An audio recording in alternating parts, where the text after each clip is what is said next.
দয়া তোমার দেখিবার মনে কই গো? এই তো। শোনো, হ্যাঁ বলো। মসজিদে 5 কেজি মিষ্টি দিও তো। কেন? আসলে কি? আরে না, মানে তুমি কি আমি? বাবা হইতে আসছো। কেমনে কি?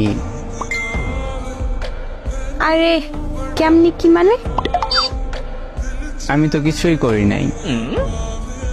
ইস, আসছে, আমি জানি।